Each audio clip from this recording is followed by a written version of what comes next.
बंधु माने आजिरो एही कार्यक्रम को आपण मानकु स्वागत। आजिरो एही कार्यक्रमटी वृष राशि व्यक्ति विशेष मानक पई बहुत गुरुत्वपूर्ण अटे। एही भिडियोटी वृष राशि व्यक्ति विशेष मानक पई बहुत खास हेबाकु जाउछि। आपण माने थंबनेल ही देखिथिबे जे 2026 मसीहार प्रथम ही आपणक जीवन रे एक बड़ परिवर्तन आसीबाकु जाउछि। आपणक जीवन रे एक बड़ धमाका हेबाकु जाउछि। तेबे एहा पछरे कोन कारण रहिछि से विषय रे आजिर एही भिडियो रे आमे माने विस्तार भाबरे आलोचना करिबा। तेबे बंधु माने गोटिए वर्ष रे 120 दिन एपरि होई थाए जेतेबेले देवता मानकर गुरु देवगुरु बृहस्पति बक्री होई जाय थांती, अर्थात रेट्रोग्रेड होई जाय थांती। आमर राशि चक्र रे जो 12 गोटी राशि रहिछंती प्रत्येक राशि व्यक्ति विशेष मानक जीवन रे एही 120 दिन रे एक बड़ परिवर्तन आसी थाए। तो राशि चक्र रे थिबा द्वितीय राशि हेउछि वृष राशि एवं आजिर एही भिडियो रे आमे माने वृष राशि उपरे चर्चा करिबा। तो एही जो 120 दिन रहुछि जेतेबेले कि देवगुरु बृहस्पति बक्री रहुछंती, तो एही 120 दिन आपणक पई किपरि रहिबो, आपणक जीवन रे देवगुरु बृहस्पति किभଳି प्रभाव पकाइबे, आपणकु केते मात्रा रे शुभ फल प्रदान करिवे एवं केते मात्रा रे अशुभ फल प्रदान करिवे। एही 120 दिन मध्य रे आपणक जीवन रे कोन सब घटना घटिबो, केउ सब क्षेत्र रे देवगुरु बृहस्पति आपणक पई परिवर्तन आनिबे। तेबे 11 नवेम्बर 2025 रु नै 11 मार्च 2026 पर्यंत जो समय रहिला एही समय आपणक पई बहुत गुरुत्वपूर्ण हेबाकु जाउछि। बंधु माने आपण माने जानि रखिबा उचित जेतेबेले कोनोसी शुभ ग्रह बक्री होई थांती तो सेतेबेले तांकर शुभत्व रे वृद्धि होई थाए। किंतु गुरुत्वपूर्ण कथा हेउछि से आपणक कुंडलीर केउ भाबरे बक्री हेउछंती एवं केउ सब भाव उपरको तांकर दृष्टि रहुछि। कारण जदि ग्रह आपणक कुंडलीर भल स्थान रे शुभ स्थान रे बक्री होई थांती तो से आपणको अधिक शुभ फल प्रदान करि थांती। किंतु जदि ग्रह अशुभ स्थिति रे रही थांती, अशुभ गृह रे रही थांती तो सही जगह रे आपणको अशुभ फल प्राप्ति होई थाए। तेबे बृहस्पति हेउछंती ग्रह मानक मध्य रे सबुठारो अधिक शुभ ग्रह। बृहस्पति हेउछंती आशीर्वादर ग्रह। तेबे बंधु माने ए विषय रे विस्तार भाबरे जानिबा पई आपण माने भिडियोटी को स्किप न करी शेष पर्यंत निश्चय देखंतु एवं भिडियोटी को लाइक करी चैनल टी को सब्सक्राइब करि दियंतु। कमेंट बॉक्स रे भक्ति एवं श्रद्धार सहित जय श्री जगन्नाथ जय मां लक्ष्मी निश्चय लिखंतु। तो बंधु माने आसंतु आरंभ करिबा आजिर एही कार्यक्रम को जहाँ आपणकर जन्म राशि तथा चंद्र राशि उपरे आधारित अटे। तेबे राशि चक्रर 12 गोटी राशि मध्यरु द्वितीय राशि हेउछि वृष राशि। तो गुरु आपणक कुंडलीर तृतीय भावरे बक्री हेउछंती। तो प्रथमे आसंतु जानि नेबा बक्रीर अर्थ कोन। आपण माने जानिथिबे प्रत्येक ग्रह मानकर एक निर्दिष्ट गतिपथ रही थाए एवं सेही निर्दिष्ट गतिपथ रे ही प्रत्येक ग्रह सूर्य को परिक्रमा करिथांती। किंतु जेतेबेले सूर्य एवं सेही ग्रहक मध्य रे पृथ्वी आसी जाय थाए एवं सेही ग्रह ठारू पृथ्वी आगो को चली जाय थाए तो सेतेबेले सेही ग्रहटी बक्री होई जाय थांती।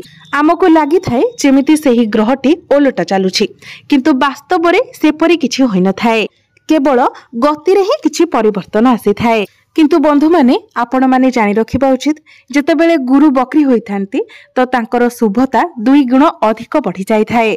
जदि गोचर रे गुरु बल स्थिति रे अछंती तो से आपण को अधिक शुभ फल प्रदान करि थांती एवं गोचर रे जदि गुरु खराब स्थिति रे अछंती तो सेठारे गुरु आपण को अधिक अशुभ फल प्रदान करि थांती। जो भाबरे गुरु बक्री हेउछंती सेही भाव सह जड़ित कार्य गुडी करे से आपण को पूर्णता देई थांते।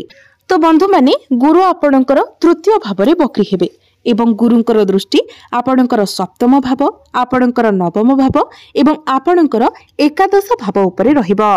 तृतीय भावटी होई थाए साहसर भाव, पराक्रमर भाव, छोट मोट यात्रार भाव, ऑनलाइन भाव। तृतीय भावटी होई थाए छोट भाई भौणीकर भाव एवं पाख पड़ोसींकर भाव। तो बंधु माने जेतेबेले गुरु बक्री हेबे तो पूर्वरु जदि आपणकर छोट भाई भौणी मानक सहित आपणकर किछि मनांतर मतांतर थिला, आपणक संपर्क रे जदि किछि तिक्तता थिला, पाख पड़ोसी मानक सहित जदि आपणकर भूल बुझामणा चली थिला, संपर्क रे तिक्तता थिला तो ए सबरे आपण सुधार देखा पाइबे। जदि पूर्वर आपण कोनोसी सामाजिक कार्य करने को चाहूतिले किंतु आपण ताहा करि पारु नथिले, वर्तमान किंतु आपण कोनोसी सामाजिक कार्य रे योगदान करि पारंती, कोनोसी सोशल वर्क करि पारंती। पूर्वर जदि आपणक मध्य आलस्य थिला, आपण आलस्यर बशवर्ती होई निजर काम गुडी को टाळुथिले, तो आपण देखिबे जे वर्तमान आपण बहुत एनर्जेटिक रहिबे, आपणक मध्य साहस एवं पराक्रम वृद्धि पाइबो। सबुठारु भलो सेमानंक पई रहिबो जो माने कम्युनिकेशन रिलेटेड किछि काम करूछंती, पब्लिक डीलिंग रो काम करूछंती। एही 120 दिन आपणक पई वरदान भली साब्यस्त होइबो। ए सब क्षेत्र रे आपणको बहुत अधिक ग्रोथ मिलिबो। जेहेतु गुरु आपणकर तृतीय भाव रे बक्री होउछंती, तो आपण एपरि किछि कार्य करिवे जहा द्वारा समाज पब्लिक आपणको आडको आकर्षित हेबे, आपणको समाज रे मान सम्मान प्राप्ति हेबो। यह सहित गुरुंकर दृष्टि निजर स्वगृह आपणकर एकादश भाव उपरे रहुछि।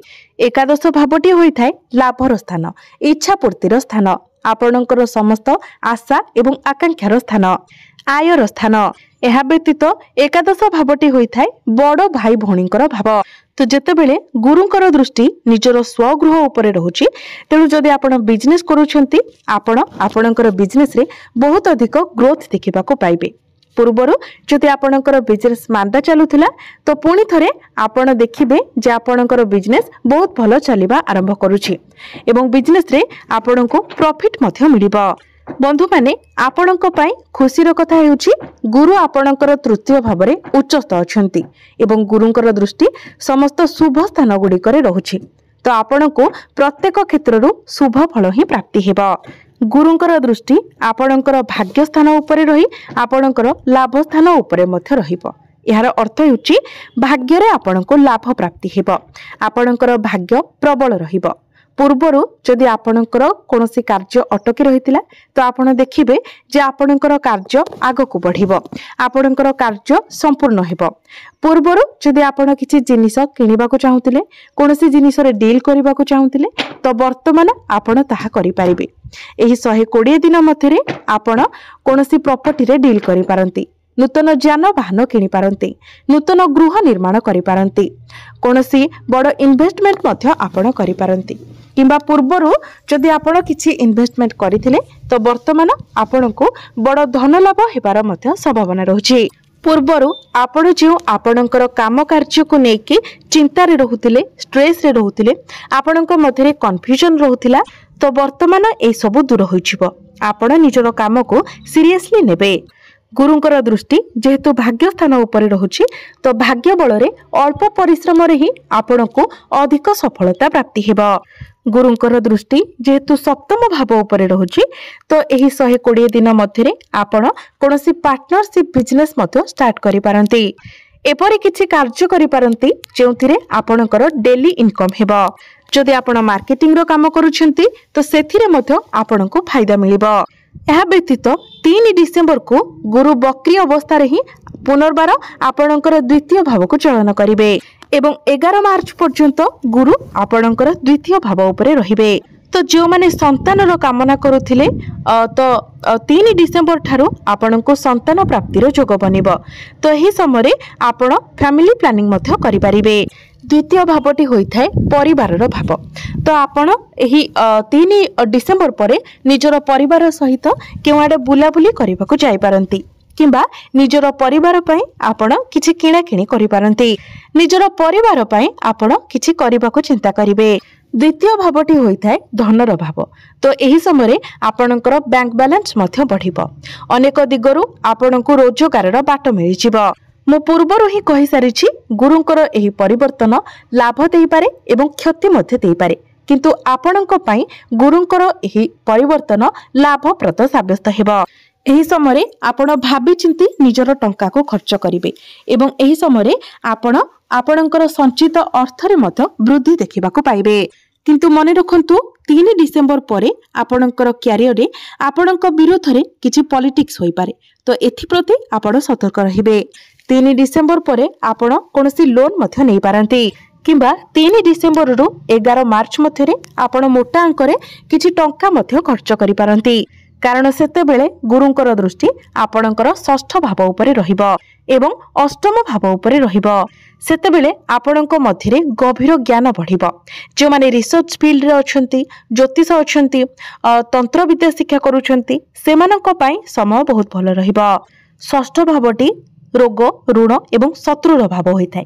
तेणु यही समय आपणकर शत्रु संख्या मध्य वृद्धि पाई पारंती। तो एथिप्रति आपण सतर्क रहिबे। किछि एपरि शत्रु जो माने आपणक सामनारे आपणकर शुभाकांक्षी भली प्रदर्शन करिवे, किंतु आपणकर पिठी पछरे आपणको छुरी मारिबार चेष्टा करि पारंती। तेणु जो माने आपणको अधिक मिठा कथा कहउछंती सेमानक ठारू आपण जेते पारिबे सतर्क रहिबाको चेष्टा करंतु। किंतु अन्य मानकर जेते चेष्टा परे मध्य आपण आगको ही बढ़िबे, कारण गुरु आपणकर शुभ स्थान रे विराजमान अछंती एवं गुरुंकर आशीर्वाद मध्य आपणको प्राप्ति हेउछि। आपणक मध्यरे मैनेजमेंट स्किल बहुत भल रहिबो। आपणकर परिवेश मध्य आपणक पई अनुकूल रहिबो। कैरियर रे आपणकर जो स्वप्न रहितिला से सब आपणकर पूर्ण हेबो। बंधु माने 2026 मसिहार आरंभटा ही आपणक पई बहुत भल रहिबो। जदि आपण निजर चाकरी रे परिवर्तन चाहतिले किंबा चाकरी रो चेष्टा रे थिले तो 3 डिसेंबर परे आपनको चाकरी मिलिबार बहुत अधिक संभावना रहुछि। जो माने चाकरी करूछंती चाकरी क्षेत्र रे आपनको प्रमोशन मिलिबार मध्य बहुत अधिक संभावना रहुछि। तेबे जेहेतु गुरुंकर दृष्टि आपणकर षष्ठ भाव उपरे रहिबो, तो आपण बास आपणकर स्वास्थ्य रे टिके ध्यान देबे। बाहर खाद्य को आपण जेते पारिबे अवॉइड करिवे। योग, व्यायाम, प्राणायाम ए सब को आपण अभ्यास रे रखिबाको चेष्टा करिवे। लिवर, डाइजेशन ए सब रो आपण ध्यान रखिबे। एबे आसंतु जानिबा किछि उपाय विषय जो उपाय गुड़िक करिबा द्वारा आपणको अधिक मात्रा रे शुभ फल प्राप्ति हेबो एवं जहाँ सब अशुभत्व रहउछि से गुड़िक दूर होई जिवो। तो सेति पई आपण प्रत्येक दिन शुक्रंकर बीज मंत्र 108 थर जप करंतु। प्रत्येक दिन आमर हनुमान चालीसार पाठ करंतु एवं प्रत्येक दिन गायत्री मंत्र मध्य 108 थर जप करंतु। तो बंधु माने आपणकर जीवन मंगलमय हेउ, एहा ही ईश्वरंक निकटरे मोर प्रार्थना।